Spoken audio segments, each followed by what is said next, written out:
Review of Amazon book, A Lawyer Presents the Evidence for the Afterlife, by Wendy Zamet and Victor Zamet, a Kindle ebook. Probably exceeding 100 tons weight, is the afterlife scientific literature, produced over 150 years. For the time-conscious curious reader, it's a most daunting task made wonderfully easy by two very modern things. Victor Zamet's book is a modern directory and roadmap of afterlife literature, carefully organized to take you progressively through it all, step by step, chapter by chapter, featuring compelling examples. Or go straight to a particular field chapter, where you may have some personal experience, or some previous reading.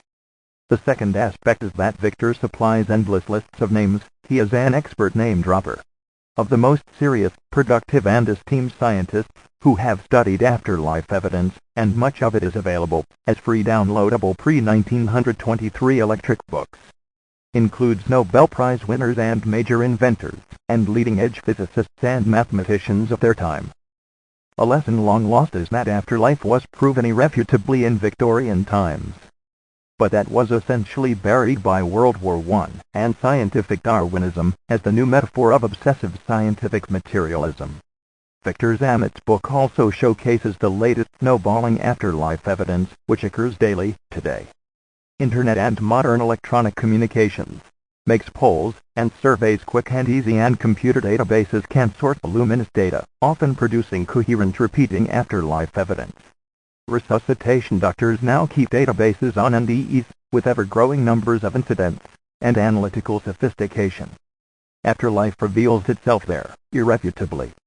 Whole chapter skilled summary is there, including numerous scientific researchers' names, and why NDEs just can't be hallucinations. Myths and disinformation abounds in this afterlife area, as there is much politicking and religious influence and commercial intervention, often with those concealed biases. So for clarity, Victor explains that lawyers, not scientists, are the best people to decide the validity of afterlife research.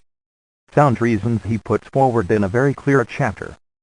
He in-depth discusses invisible negative biases that many close-minded scientists conceal, while they comment at length, way outside their professional area of competence, which can only be revealed by a lawyer's cross-examination.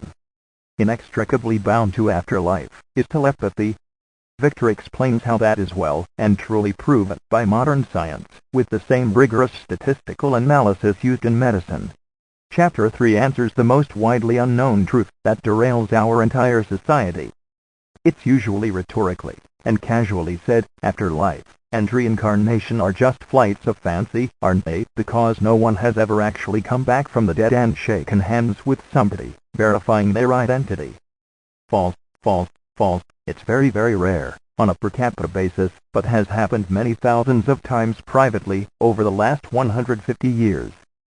Today only about 6 people in the world can do physical mediumship, and Victor Zamet explains, in great detail, how he has attended such seances, and seen deceased people appear in ectoplasm, and be identified by random audience members, loved ones, hundreds of times.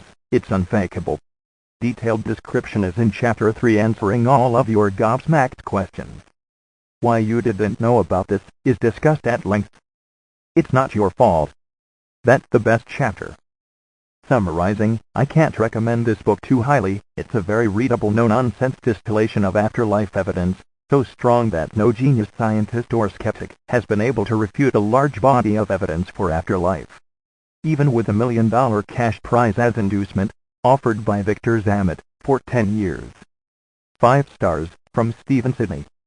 Here Victor talks about the antics of skeptic reviewers on Amazon, on ectoplasm. I nearly fell off my chair laughing when an anonymous skeptic went on to Amazon and gave our book a 1-star review, primarily because he says all mediums are frauds, and ectoplasm is cheesecloth that is swallowed by the medium. Yet, if this uninformed skeptic bothers to attend one of Kaimegi's demonstrations, as thousands around the world already have done, he will see for himself, in clear light, the ectoplasm moving down from the mouth of medium Kaimegi. What the skeptic did was to copy blindly what other uninformed skeptics wrote about ectoplasm 50 years ago. No wonder that we are on the winning side. Someone should inform this uninformed skeptic that the existence of ectoplasm has been scientifically established, and is objective and repeatable. Michael Timmon, here explains the skeptic phenomenon. Every now and then some know-it-all who fancies himself a defender of science and a debunker of all things paranormal or supernatural will leave acerbic remarks in the comment section of this blog, stating how ridiculous it is to believe such blatant fraud, such ridiculous superstition, such utter folly.